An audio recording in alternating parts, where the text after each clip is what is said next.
Episode number 20 of the Marketing Life podcast. This is Taylor Timothy, your host, and today we have Bryce Jurgy on the show.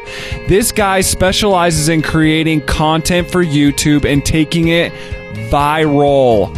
I kid you not, guys, he's created a lot of viral content. He's also going to talk about how to grow your YouTube channel from 0 to 200,000 subscribers. So let's not waste any more time and hear from Bryce Jurgy. Let's dive in. What's up, guys? So today we got Bryce on the show. So Bryce, give us your backstory of who you are and how you are who you are today.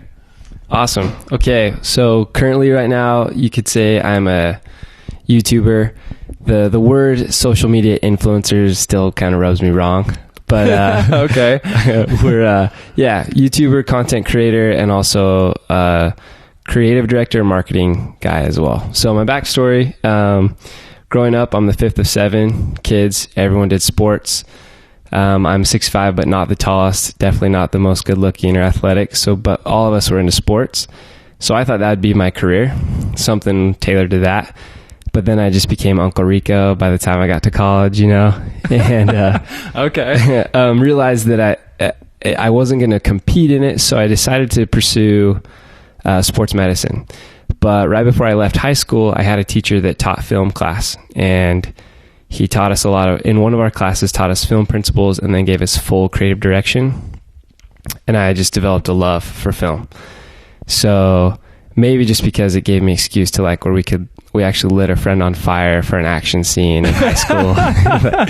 You physically lit him on fire? Yeah, we knew that if he could throw off the clothes fast enough. I say we knew. It was dumb. We all survived. He still had his hair on after.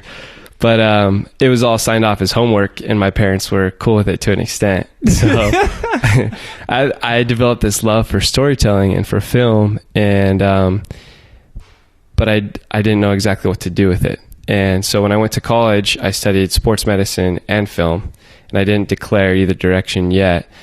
The more that I looked into film, I served a 2-year mission, and when I got back from my church, right, I was like, okay, what's going to prove the best path for my life and my family?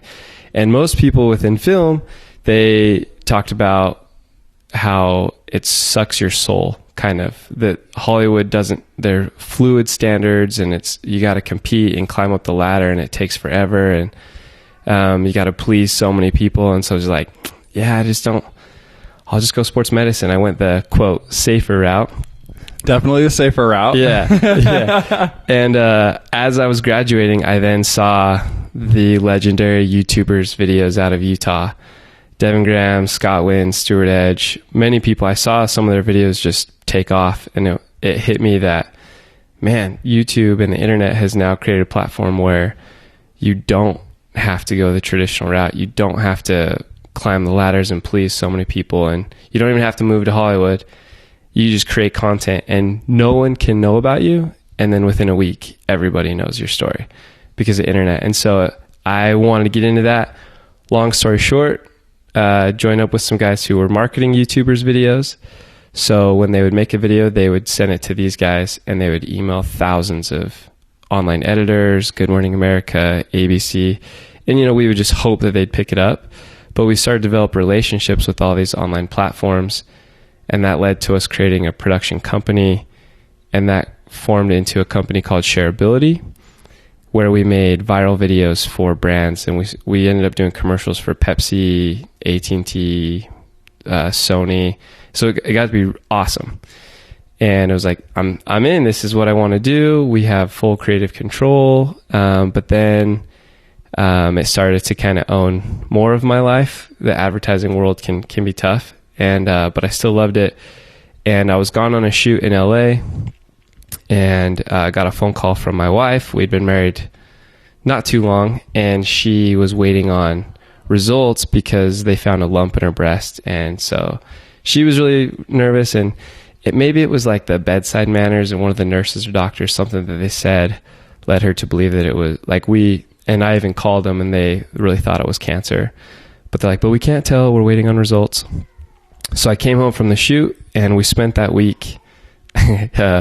She cried a lot, and we spent a lot of time together, and it just hit me that this is what's important to me. And so we kind of re-looked at our situation and decided, how can we make the most of our time together regardless of what the results say? And we talked about, should we create our own platform? Should we try to create our own business?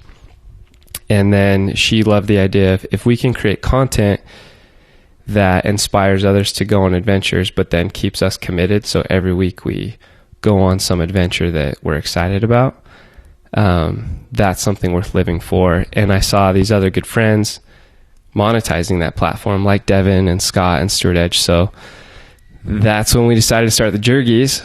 So we started a YouTube channel, and our very first video, it's horrible.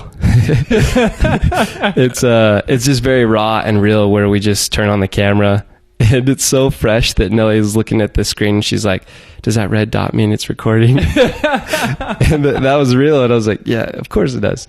And we just told everyone, hey, we're starting our channel. We want to commit ourselves to go on adventures every week, and hopefully these inspire you.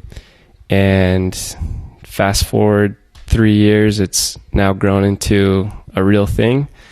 And that's awesome. Yeah, there's more to that, but yeah, so awesome. So like, throw out some stats for the audience. Like, you started from 0 subscribers, and what are you to right now? Yeah, on YouTube we just passed 200,000. So thank you. So you got your like little plaque and everything. Yeah. We got the plaque at 100, and now it's got good snowball effect, so it's really moving.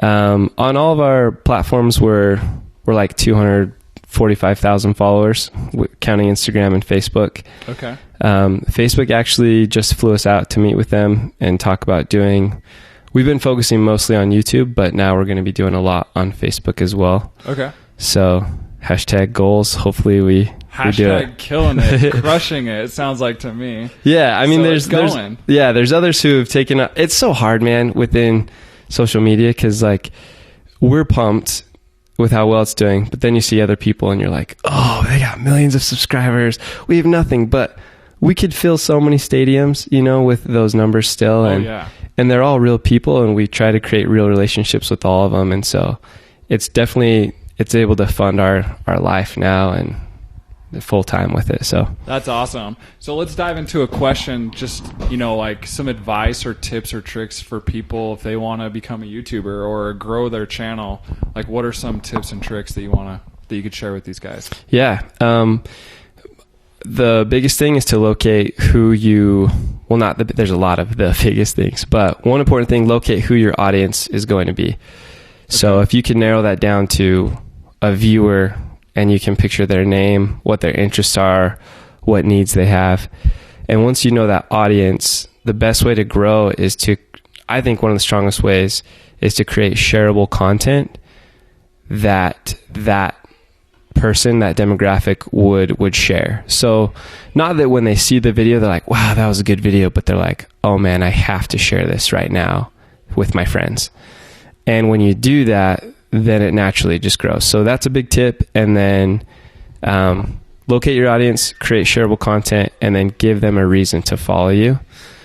Because a lot of times in the past, we've created content and we just focused on that one video. We didn't necessarily tease future video ideas. And once we learned that we should do that, we've converted more with subscribers and followers. Gotcha. So what's your reason to follow you? So yeah, with the Jurgies, we create content that inspires adventure. So our hope, I can't tell you how you're going to feel, but our hope is that after you finish a video, you think, if I don't have plans with my friends or my family, I want to make plans today for some upcoming adventure. 'Cause we're not rich. We don't have some crazy experience that sets us apart from anyone else. We were just an average couple that went for it, and we find crazy deals or cool experiences, and we try to create content that anyone can go and do.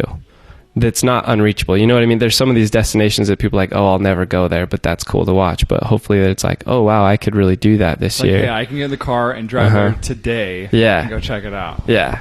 Okay. So that's the hope, is that follow us because we'll inspire you to go on adventures. We also hide treasures. We started this at the beginning of our channel too, because we were getting a lot of comments of like, oh, wow, looks fun. And it was from my grandma or my mom, you know.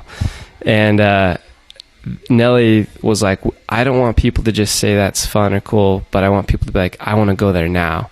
So we started hiding geocache treasures everywhere we were and leaving clues. And it was a letter from us or gift cards, and whoever found it then got a free vacation or product or whatever. That's awesome.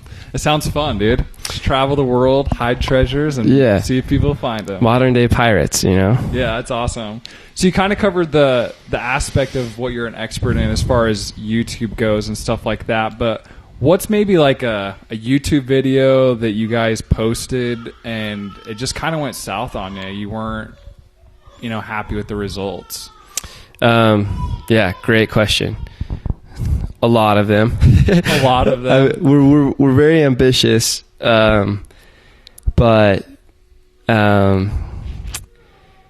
yeah, I guess I'm trying to think of a really good example besides that. I mean, there's a lot. If you look at our channel, we actually have a wide spectrum of views. So maybe something that's more, a better way for me to explain it is sometimes we focused on, I know that when you create a shareable or viral video, YouTube gets behind it, Facebook gets behind it, and they promote it like crazy, and then more people see you, right? So one time we did a video, Pokemon Go. Remember when that was a craze? Pokemon Go, yes, I do remember. Yeah. So true to my wife's character, we were driving down University Avenue in Provo, and the library is just saturated. I remember that. And she wasn't like a stop or something? Yeah, okay. Yeah. And she looks over and she's like, it's cool that everyone's outside, but they're just sitting there for hours. And so she's like, we got to do something to like mix them up. And then here's my brain going, how can we make a viral video out of this? And so we created a video, Pokemon Go in real life. We made these big dodgeballs that painted them as Pokeballs, dressed up in Pokemon characters, and we just ran in the middle of everyone and had a guy dressed as Ash. Yeah. Ash. Yeah. And he lit some sparklers for flares. He threw out these Pokeballs and said, let's catch them. And okay. Some of those guys had a lot of pent up energy and just like pummeled us. And it was a lot of fun. That actually did well. It got 5 million views on Facebook. On YouTube, it got 200,000 views. But Pokemon Go players might not have necessarily been our demographic that we were going for. You know what I mean? Yep. And so we got this huge traction and attention to our channel and our Facebook page. And so it's like, oh, the outsider looks at it and says, oh, you guys are legit. Like, look at all the subscribers you're getting. And it's almost like counterfeit because you're thinking, oh, yeah, I got subscribers. I know what I'm doing. But who are those subscribers? Most of our demographic was they loved watching other gamers and they weren't watching family content, which is what we were, or they're from Asia, and which is awesome. But so then when we were creating these adventure videos, that's when I realized like we were creating these travel videos and they didn't get very many views. I'm talking 2,000-3,000 views compared to this 200,000 views. And it was like, what's going on here? Is this wrong video? But we had just built up a demographic that wasn't what we were going to stay the whole time. So we still do shareable videos, but we try to hone in and bring it back to our brand as much as we can while still reaching a broad audience. Okay, that's awesome. So basically from that failure, you realize you got to create content geared towards your actual target audience. Yeah, and you create shareable content as much as you can, but yeah, keep it geared towards them. Because yeah, we have many videos that we thought would take off because we're like, oh, we got all these subscribers now, but they didn't care about it. And so it messed with the algorithm for a little bit. Yep. YouTube's like, we're notifying subscribers, but they're not watching their videos. So. Okay. Yeah, very interesting. Thanks for sharing that little tip. So let's dive into this next question. Like, what was like your first YouTube video success? You know, that first video when you're like, holy cow, like I can become a YouTuber. Like what video was that? What'd you learn from that? Oh man, I still remember it. Actually, 2 years ago, I surprised my wife with a Christmas gift, and I knew that surprise videos did well on YouTube, especially between husbands and wives. But but I didn't want, and like prank videos did really well at the time, but I didn't want to do like the husband fakes death, like, cause yeah, that's pretty messed up. yeah. And we didn't want that kind of demographic, right? We wanted to have wholesome family viewers coming to view our content. And so, I got her a digital keyboard. She's always wanted a piano, and I wrapped it up with this big wrapping paper because I thought it'd be a cool thumbnail, and upload the video, and it actually it got our usual view count, not very much, but then a month later it just skyrocketed. So I uploaded it just after Christmas, but like towards the end of January, apparently it started taking off. And Sean McBride, he saw the thumbnail and he was like, dude, that's going to do really well. And it didn't at first, but then it blew up, and it now has over 7 million views. And I noticed that when you searched husband surprises wife, we were the first ones to come up. And so it was like, oh dang, within like the couples demographic, we're there. And throughout that video, we also talked about our adventures. So we still branded ourselves throughout the video. So it wasn't this random Pokemon video. It was still about us. And so these subscribers, they actually cared about our content. And so then the next month later, I was talking with Daryl Eves. The guy's a wizard within YouTube. And he's like, well, you got to do another husband surprises wife video. So I filled our house with puppies and surprised her with that. And within weeks, it was just as many views almost. And we were gaining like 9,000 subscribers a day there for a little bit. And it hit me. It was like, this is real. This is it. Yeah. This is happening. Yeah. We actually got paid a good check that month from AdSense. And it was like, okay, we're in. We're in. That's awesome. So why would you say it was successful? Why was that video so successful? It was relatable. Videos that are created where the viewer can put themselves in that situation keep the viewer engaged. So even if you were a kid and you see this huge wrapping paper, you're like, what is it? You know? Or if you're a husband, you're like, oh, what did he get her, or a wife? You care. So it hit a lot of people that could put themselves in that situation. And also, Nelly didn't, in the video, I edited it. She didn't say thank you in the video because I edited that out, I guess. I was just keeping it short. I didn't even realize it, but so many got behind and they're like, oh, she's so unthankful. She didn't even say thanks. And so I noticed a lot of people put themselves in that situation. And so videos that are relatable, that also have a conversation piece, something to talk about, that helped it be successful. Awesome. So creating content that is very relatable, you'd say, is key. Okay. That's awesome. So the next round, the next question I want to talk about is kind of like your grand slam for success. So like at what point do you feel like you had hit a grand slam and you were making it? Awesome. We, because of the success of these videos, you kind of taste, it's like you get a taste for it and you just want more, and it never ends. So if whoever's listening, if you're getting into YouTube and you're going for a certain goal, once you hit it, you're not going to be satisfied. And so we're like, okay, we got this many views this month. Let's get more the next. And we were chasing views and started to dilute our brand again.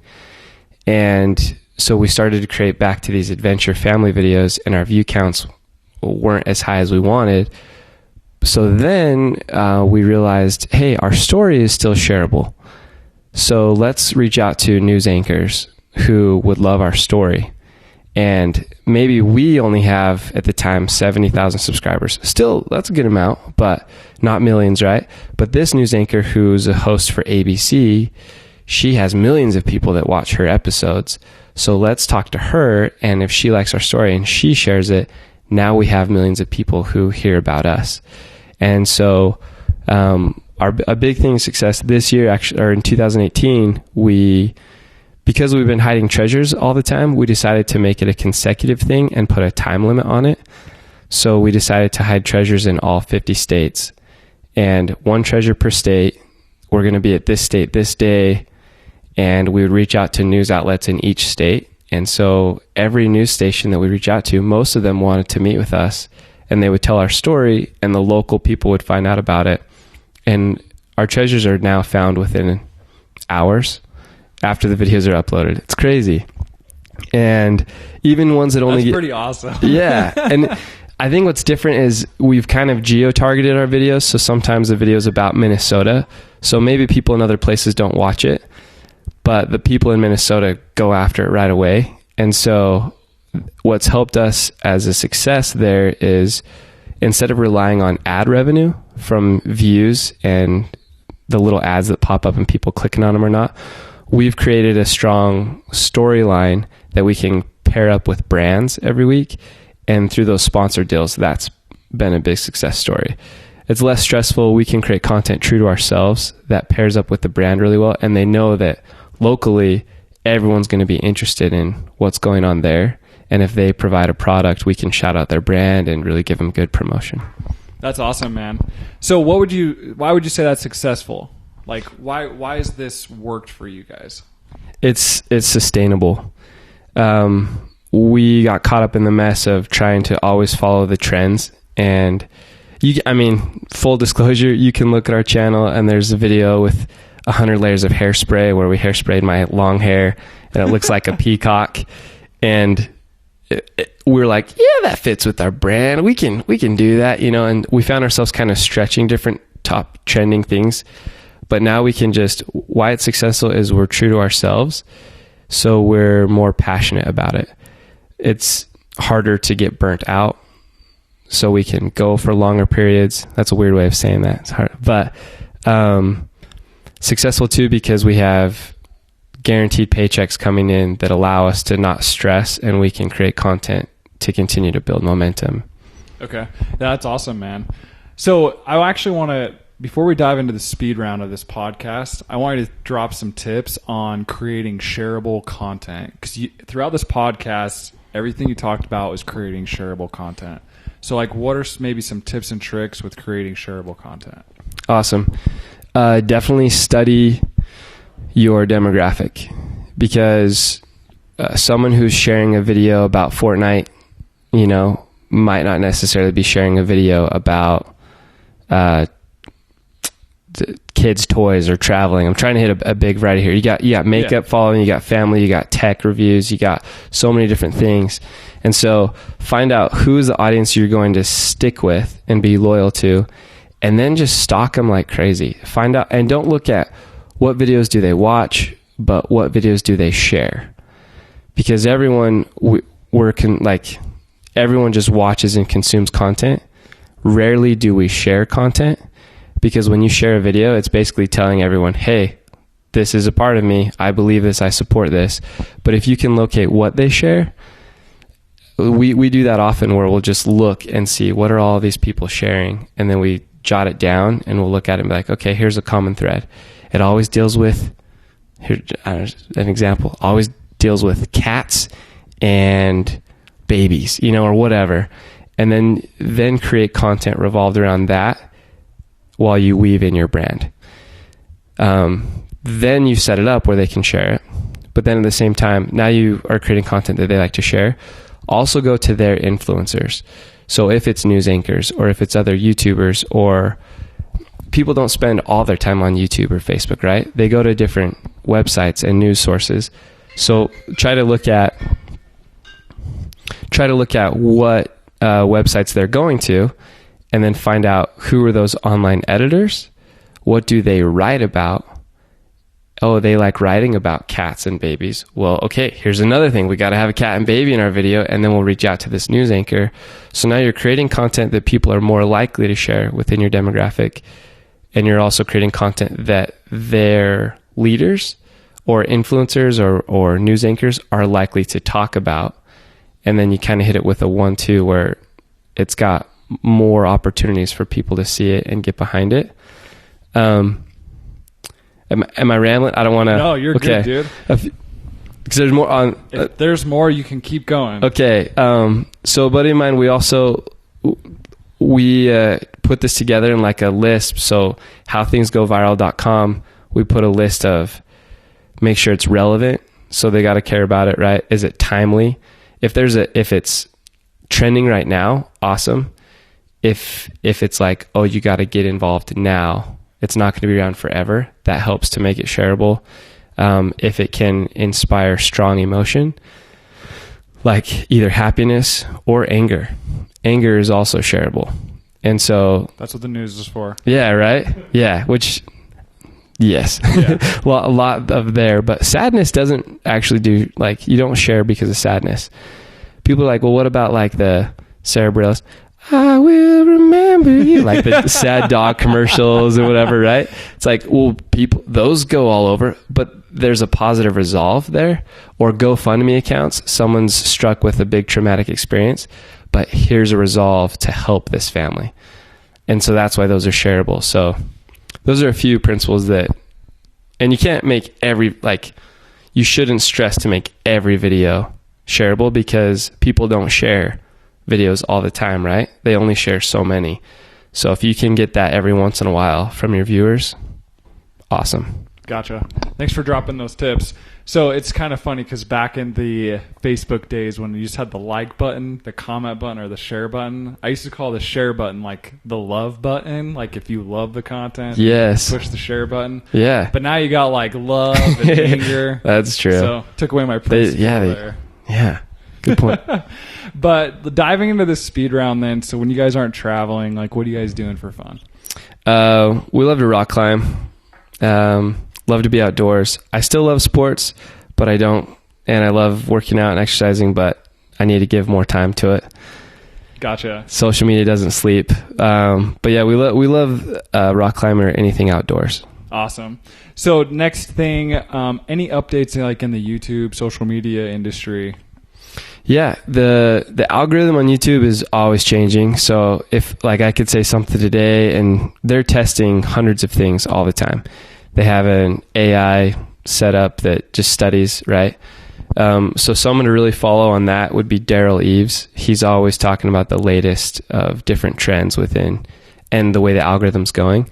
But right now, currently, a thing in the industry is thumbnails are important again. There was, like a couple years back, thumbnails started to become a little risque, and it was always a girl in a swimsuit, and maybe it didn't even apply to the video. Yeah. And those would get promoted a lot. YouTube noticed that, so then they cracked down on that. Now I think they're even smarter with their thumbnail approach, but if one way they're gauging it is click conversions. So if your subscribers see your thumbnail, the higher percentage of those who click on it, the more YouTube's going to promote it, which seems simple, but that actually didn't have a lot of weight in certain times. Watch time was a big thing. So if, for example, if my video was 4 minutes long and people watched 100% of it, and someone else's video was 10 minutes long and they watched 70% of it, they watched 7 minutes of their video and only 4 minutes of mine. That person had more watch time, so YouTube promoted that more because they wanted people to stay on the platform more. But now there's a heavier influence on retention, so it's percentage of video. Interesting. Yeah, and you know what? Maybe as people are hearing this, maybe not as it's not influences that as much because they're always changing it. But those are big things right now. In the industry, in the space, Facebook is actually something that I'm super pumped about. A lot of creators didn't have good feelings for Facebook in the past just because you can't make money off of it. And if you ever posted a YouTube video, they would kill the link so your followers can't see it, right? But they're actually building a platform to favor creators. Facebook Watch. Yeah, exactly. And even with Facebook pages, so businesses are a little upset. Yes, they are. You got to pay to play. Yep, pay to play. But creators, not so much. And so if you can master creating shareable content with Facebook, you're going to do really well. Their ad CPM rate is better. They play mid-roll ads instead of others. And for some reason, the audience accepts those better. Maybe it's because Hulu and whatever else, it's kind of the same thing, right? So yeah, Facebook is one that in 2019, we're going to be focusing on a lot. We're going to keep up YouTube, but we haven't been doing a lot on Facebook, and now we're going to because it's going to pay off. Double dip. Yep.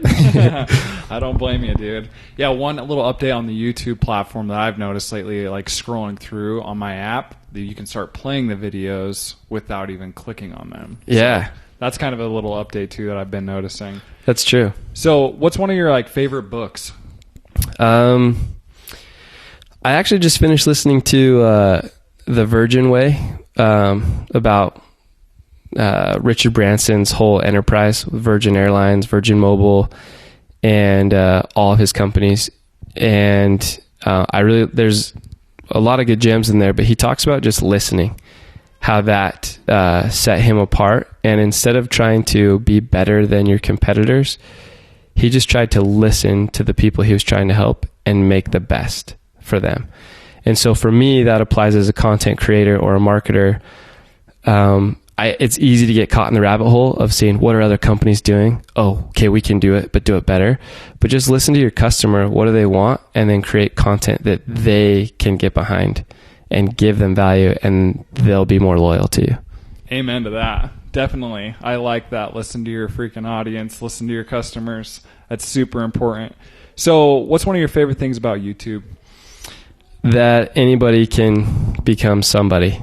That you literally can have no following and create content that's just authentic and raw, and people get behind it. I saw this kid. I don't remember his channel at all. I made a note to follow up on him, but nothing flashy. I think he filmed on his computer, his laptop's camera, and there was nothing fancy at all about him, but I think he had like 40 subscribers, and he went all out to thank them for subscribing to his channel, and some other bigger channel loved it and shared it, and he gained like 10,000 subscribers just because he loved his 40 followers so much. So like stories like that, or even just being able to tell, anyone can literally tell a story right now and get it to the masses. I love that. That's awesome, man. No, that's really cool that happened. Some little kid, someone shared, and boom, next day he's at the top. Do you listen to any podcasts? Favorite podcasts? That's a goal this year. I've listened to yours actually a lot, and it's very real. You've recommended another one within marketing, Perpetual Traffic. Yeah, that was one I recommend. I haven't listened to it yet, but I subscribe to it. But this year I'm gonna dive into podcasts more. Okay, sounds good.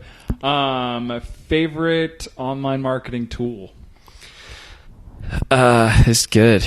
There hasn't been one yet that's exactly what I want, and that's probably my fault. I should find someone to develop it, but I liked using BuzzSumo in the past a lot, because you could find what people are sharing from that.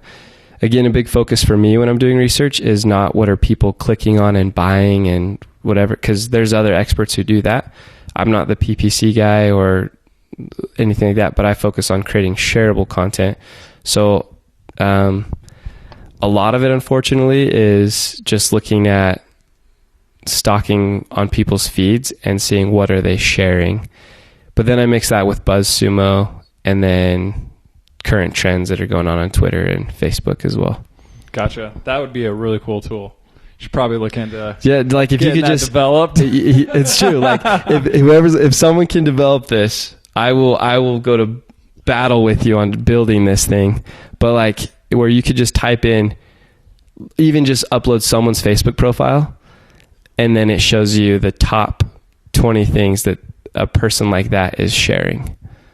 Gotcha. Like if they shared something and someone else within the soccer mom demographic also shared that, then it surfaces up, right? Because as much as they deny it, these platforms control what's getting momentum, Yep. And they're always changing their algorithms. But if you could just see what are people sharing the most, yeah, that'd be gold. That'd be golden. Awesome. So what advice would you give to anybody out in the YouTube industry? Advice to anyone in the YouTube industry. Make sure you're doing it for the right reasons. To content creators, I would say make sure you're doing it for the right reasons, and not to have this be some like feel-goody thing, like you gotta stay true to yourself. You do, but it's so easy to get caught up in like, oh man, everyone else is making 1,000-degree knife videos melting stuff that has nothing to do with my channel, but I'm gonna do it too. And then all of a sudden you're chasing trends and you've lost your brand, and your audience doesn't really, you're just like everybody else now. And so that's the thing, is if you're just like everybody else, then they already have people that they're following. So why should they follow you? So be true to who you are and ask yourself if you're really giving people value. We still question ourselves all the time if we're doing that. And we're making changes in 2019 because we really want to make sure we're providing the right value for our following. That's awesome. So last question, what advice would you give to like a business owner? So you work with brands and things like that. Maybe when they're looking to hire someone that's a creator like you, what type of advice would you give them? I would focus on the content and story more than the reach. The reach is obviously important, but there's a classic example of there was a jewelry company that paid for a Super Bowl ad for wedding rings, and they paid $3-5 million for that ad, and then they went out of business because everyone that was watching wasn't really caring about buying rings or getting married. It was more about the game. And so they got a huge reach and everyone saw it, but did it really convert? And so a lot of people say go with the micro influencers because they have a more loyal following. That can be true just because their niche is more specific. So I think focus more on the story and the brand of the influencer. Reach is obviously important, but are they going to represent you well? Do you guys gel well together? If you don't feel comfortable to say, hey, create however you want, they're probably not the right influencer for you. If you have to be like, you're super worried that they're going to say the right things and whatever else, then either you haven't done enough research or they're just not the right fit. And so for us, when someone reaches out to us, if it's like a cold reach out, because now we're really fortunate where we get emails every day asking us to promote things, and we mostly say no, just because we don't want to dilute our brand, right? But if they approach us and they say, hey, Bryce, hey, Nelly, they're like, your baby Evelyn's so cute. Like they know us and they talk about a recent thing that we did. Immediately I'm like, oh, sweet. You know me. Cool. I'm going to learn about you. And if we can make this happen, awesome. But if they're like just focused on reach, then I know, I mean, obviously that matters and we want to do that too. But if they don't know our brand at all, I know it's going to be just a rough experience. If that makes sense. No, that makes total sense. Yeah, one of the things you talked about in there, like I'm a huge advocate for, it's like if it's not converting, then what was the point? Yeah, exactly. And so like you talking about your brand and everything, like you need to be consistent with that to make sure you're converting your audience into customers for other brands. So you don't want to just promote any product. And what's frustrating is that brands do a lot of one-offs, which works. But I think what's better is if they find influencers that are just like, man, you guys totally represent our customer base. Let's do a test. Like you don't have to sign a series of videos, but do a test. And if it goes well, then sign them up for 6 more. Because, right, people love that influencer. They follow them. And if they bring up a brand over and over and over, that's really powerful. So super powerful. Like getting into like numbers like that, talking Facebook ads, YouTube ads, most of the time you have to hit your customer 6 to 10 times before they actually convert into a buying or paying customer. So like in your case, exactly, yeah. They need to be in 6 videos before they're actually going to turn into a paid person. And when it's an authentic fit, the audience loves it. If it's a stretch, the audience, you see comments of, this is the worst ad I've ever seen, or this is just an ad. They're just paying him to say this. But when it's authentic, they're like, oh, that's awesome. I love this brand. I love that brand, whatever. Yep. That's awesome. So last question, man. If anybody wants to hire you, collaborate with you, where are they going to find you at? Awesome. So on all socials, the Jurgys, THEJURGYS, or if it's more like marketing, consulting stuff, ways that I can help there, or production, Bryce Jurgy, on all socials. So okay. Sounds good. Well, thanks, man. Thanks for your time. Thanks for letting me crash your place. And we'll talk to you later. Awesome. See ya. That's going to wrap up episode number 20 with Bryce Jurgy. Some of the things I took away from this podcast was create shareable content. That kind of goes back to the concept, guys, that I talk about creating quality content. Content is king, but create quality content. The other thing that he talks about is actually knowing your YouTube audience. Know your audience. Know what types of videos they want. Know what types of videos that they're actually willing to share. If you're not creating content that's not going to get shared, in my opinion, it's not that good. So you need to create shareable content. The next thing you need to have when you're creating a YouTube channel is a reason to follow you. So I think that goes back to the concept of creating content that is actually educating, or it's creating value for the person somehow. So Bryce and his YouTube channel, he actually creates a lot of value by creating an actual adventure for people to go on. Last but not least, create content for your audience. Now, what I mean by that is if you are a YouTuber and you blog about how to do things, then always be creating content about how to do things.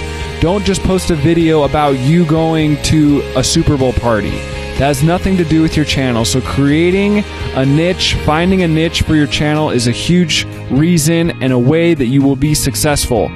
So like I said, guys, wrapping up episode number 20. I'm coming along with the course. It's taking a lot of time, like I keep saying that, but man, I promise you I will get that thing up as soon as possible. Thanks for listening, and peace. Peace. Peace. Peace. Peace.